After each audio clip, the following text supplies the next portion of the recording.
गुजरात में पटाखा फैक्ट्री में हुए ब्लास्ट में एक ही परिवार के 11 लोगों की जान चली गई है।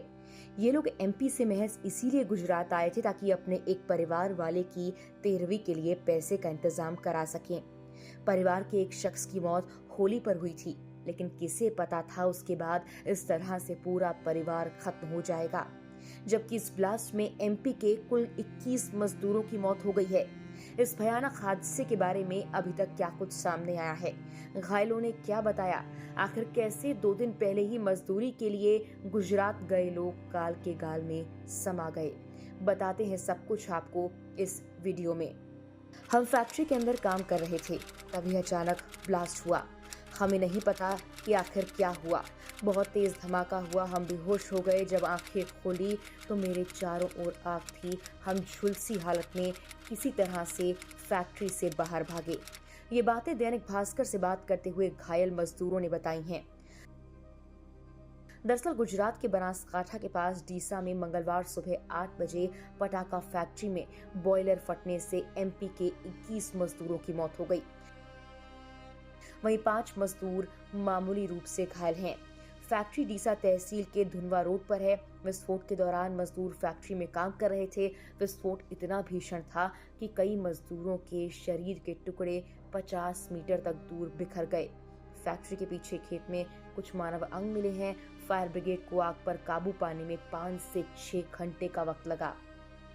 इस हादसे में जान गंवाने वाले मजदूरों की बेबसी की कहानी आपको झकझोर कर रख देगी। महज 2 दिन पहले ही तो मध्य प्रदेश की गीताबाई के 3 पोते समेत परिवार के 11 लोग गुजरात के बनासकांठा के पास डीसा में मजदूरी करने गए थे। इनमें विष्णु, राजेश और बिट्टू 3 सगे भाई थे। एक की उम्र 22 थी, एक की 25 और एक की तो महज 15। पटाखा फैक्ट्री में बॉयलर में विस्फोट में इन्होंने अपनी जान गंवा दी। हादसे में देवास जिले के संदलपुर के रहने वाले 9 मजदूरों की मौत हो गई। 3 की हालत गंभीर है, वहीं 5 मजदूर मामूली रूप से घायल हैं। गीताबाई की एक बेटे की मौत होली पर ही तो हुई थी। उसी की 13वीं के लिए सब पैसा कमाने गए थे। सोचा था वापस आएंगे और 13वीं कर देंगे, लेकिन किसे पता था कि वो कभी वापस ही नहीं लौट पाएंगे। गुजरात में पटाखा फैक्ट्री में हुए इस हादसे के बाद राज्य सरकार की ओर से अनुसूचित जाति कल्याण मंत्री नागर सिंह चौहान बनासकांठा के लिए रवाना हुए। वहीं हरदा कलेक्टर आदित्य सिंह ने बताया कि मृतकों की शिनाख्त और घायलों की मदद के लिए अफसरों की टीम भेजी है। दूसरी ओर एमपी के सीएम मोहन यादव ने मृतकों के परिवार वालों को 2-2 लाख रुपए और घायलों को 50-50 हजार रुपए आर्थिक सहायता देने की घोषणा की।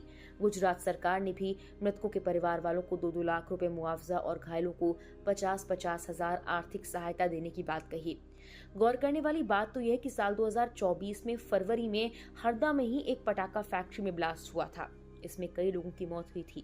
हरदा में पटाखा फैक्ट्री बंद हुई तो मजदूर जो बच गए वो पलायन कर गुजरात जहां पहुंचे, सोचा वहां पर काम कर लेंगे, लेकिन उन्हें क्या पता था जिस बारूद के ढेर पर वो बैठे हैं वो बारूद उनकी जिंदगी को तबाह कर देगी।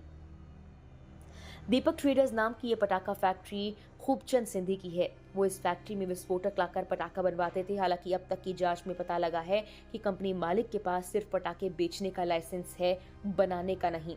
इसीलिए स्थानीय पुलिस आगे की जांच में जुटी हुई है। फिलहाल के लिए इस वीडियो में इतना ही।